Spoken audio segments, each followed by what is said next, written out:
nungguin ya. Halo guys, shalom. Jadi video berikut ini akan menunjukkan strategi atau pembelajaran tatap muka terhadap siswa. Namun sebelum itu saya akan menjelaskan strategi apa yang saya gunakan di video ini nanti. Strategi yang saya gunakan itu adalah strategi demonstrasi. Strategi demonstrasi itu adalah metode pembelajaran atau demonstrasi pertunjukan langsung untuk memperlihatkan konsep atau keterampilan tertentu kepada siswa. Tujuannya itu apa sih? Tujuannya itu adalah untuk membantu siswa memahami konsep-konsep atau materi-materi keterampilan dengan lebih baik melalui pengamatan dan pengalaman secara langsung. Jadi ayo simak video berikut ini. Bye-bye.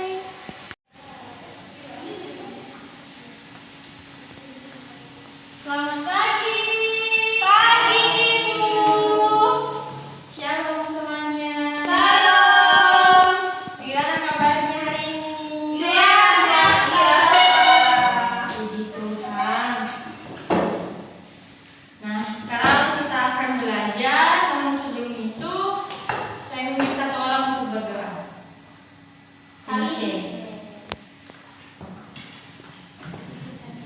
Mari kita berdoa. Terima kasih Tuhan, terima kasih Yesus. Waktu Tuhan sebentar kami mengajar kami, berikan kami nikmat apa yang kami belajar hari ini bisa kami mengerti. Tuhan berkati guru kami Tuhan yang mengkamping kami pada pagi hari ini dan Tuhan yang berkati. Terima kasih Tuhan. Haleluya. Amin. Amin. Oke, kita akan memulai pelajaran kita. Tema kita hari ini adalah keluarga sebagai pusat utama dalam pendidikan. Nah, sebelum itu Ibu akan bertanya kepada kalian semua, apa sih peran anak itu dalam keluarga? Mulai dari kasih. Peran anak dalam keluarga adalah membantu keluarga. Membantu keluarga. Jalan Menghormati orang tua. menghormati orang tua. Kalau Filemon mengikuti perintah orang tua. mengikuti perintah orang tua. Lince Membersihkan rumah. membersihkan rumah. Indah Menghargai lebih tua. menghargai lebih tua. Betul sekali ya.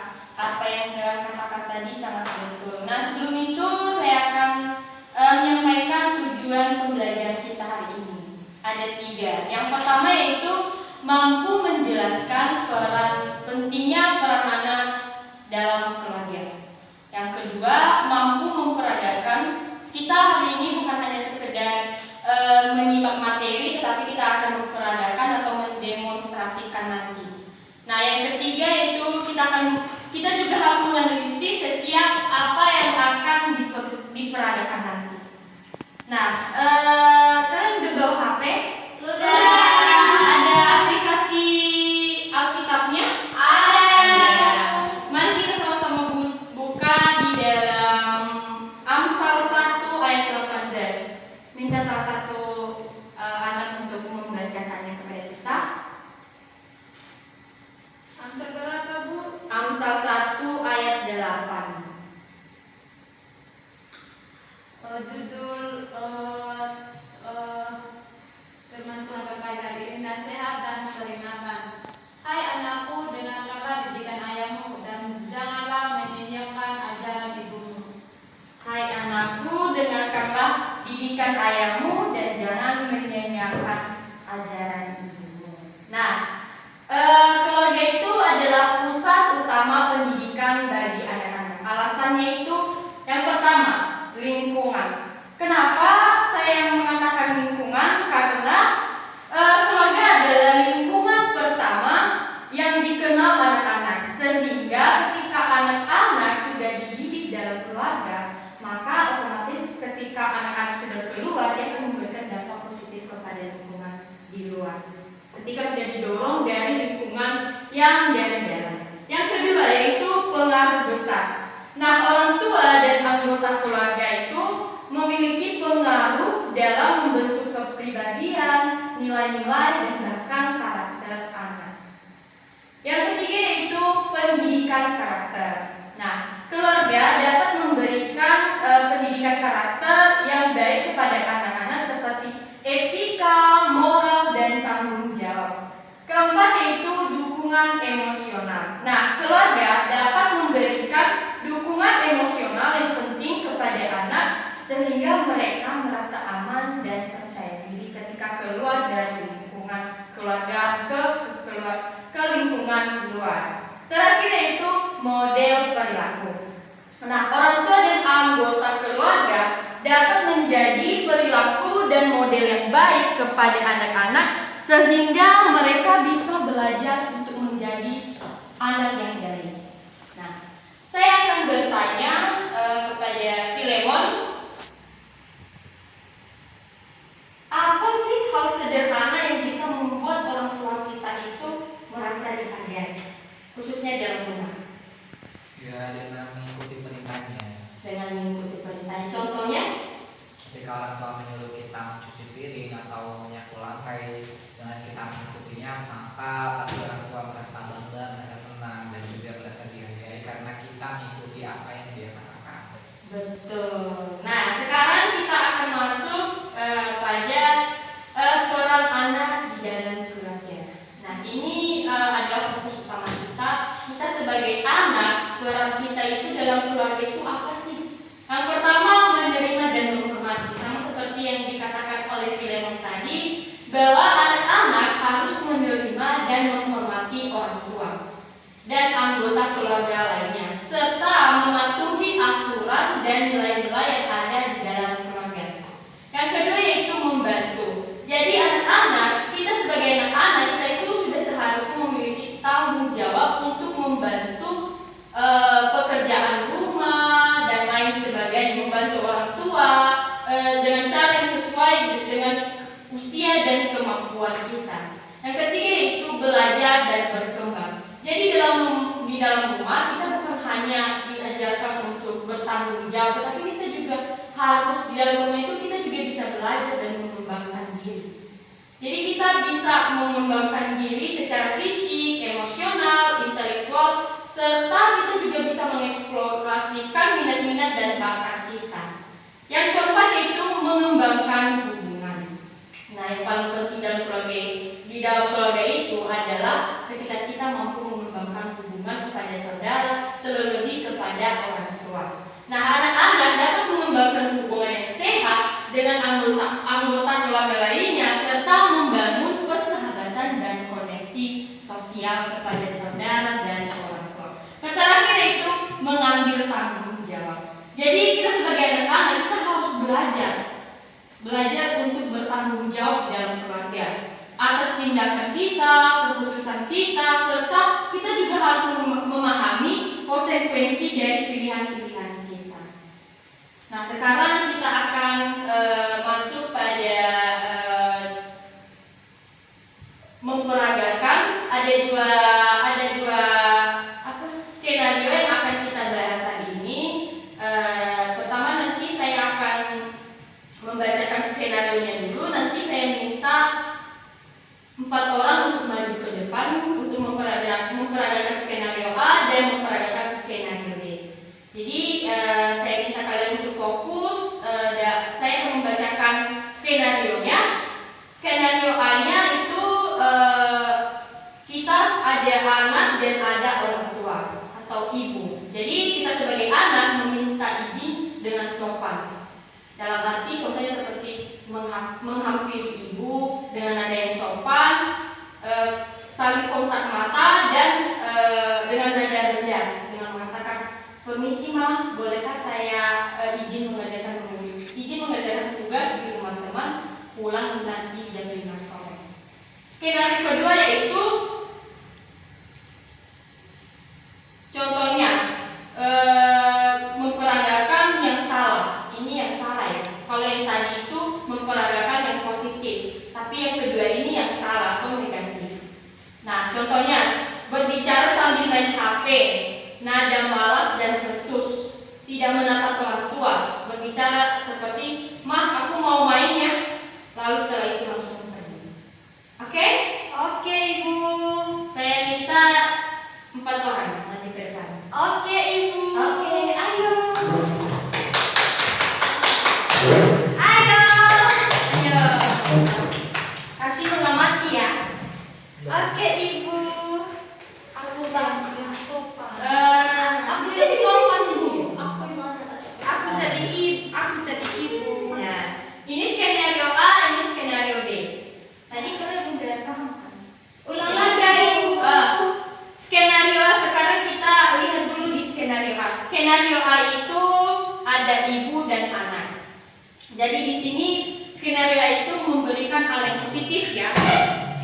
Jadi sebagai anak, siapa anak di skenario A?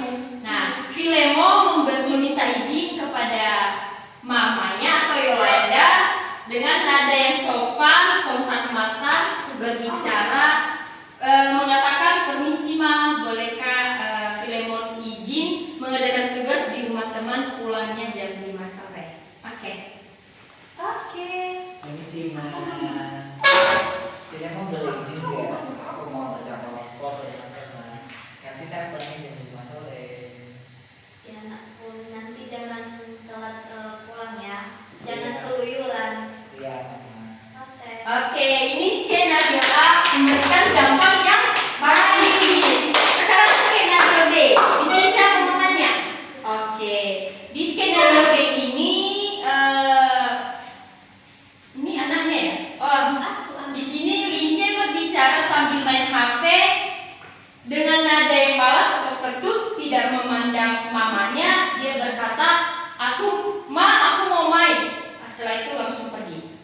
Oke. Dengan memakai HP. Ya. Tidak melakukan kontak mata. Ma, aku pergi bermain dulu ya. Nah, ini skenario B. Dampak yang sangat negatif. Oke. Silakan dulu. Nah, sekarang kita akan memulai diskusi.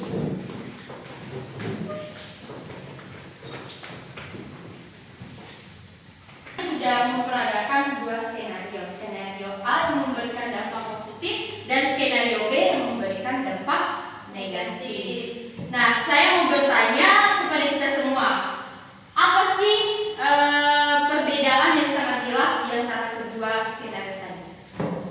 Mulai dari kasih. Apa dampak yang apa perbedaan yang sangat menonjol dari kedua skenario tadi yang sudah kita peragakan tadi? Perbedaannya adalah skenario A sangat menghormati orang tua. Ya. Jika pamit, jika keluar dia balik sama orang tua. Kalau skenario D itu tidak menghargai orang tua. Tidak menghargai orang tua. Sekarang pertanyaannya yaitu, jika kalian menjadi orang tua, bagaimana perasaan kalian di skenario A dan skenario B? Indah? Kalau di skenario A itu perasaan orang tua pasti bahagia. Kalau skena B orang tua pasti sedih karena anaknya tidak menghargai dia. Ya, betul sekali. Sama seperti tadi di ayat Amsal pasal 1 ayat 8 tadi yang mengatakan, hai anakku, dengarkanlah didikan ayahmu dan jangan menyanyiakan ajaran ibumu. Jadi kita sebagai anak harusnya kita menghormati dan menghargai orang tua. Karena itu adalah perintah Tuhan kepada kita. Jadi kita jangan membantah ataupun mengasingkan orang tua kita. Jadi kita harus mempunyai tanggung jawab untuk menghormati dan menghargai orang tua kita. Nah, sekarang kita masuk pada penutup. Jadi dari pelajaran kita tadi, apa yang bisa kita pelajari? Saya ya, Lince. menghormati orang tua. Menghormati orang tua. Kedua, menjadi anak yang taat, yang sering membantu orang tua di rumah. Di rumah. Indah? Menghargai didikan orang tua. Menghargai didikan orang tua. Menjadi teladan. Menjadi teladan. Kasih? Sama sungguh menghargai orang tua.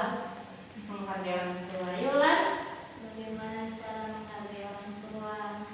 Bagaimana cara menghargai orang tua? Kalau Filemon? Cara berbicara yang sopan dengan orang tua. Cara berbicara yang sopan. Betul sekali ya, semua yang kalian katakan itu sangat betul. Jadi kesimpulan pada materi kita hari ini bahwa kita sebagai anak itu harus menjadi berkat dalam keluarga.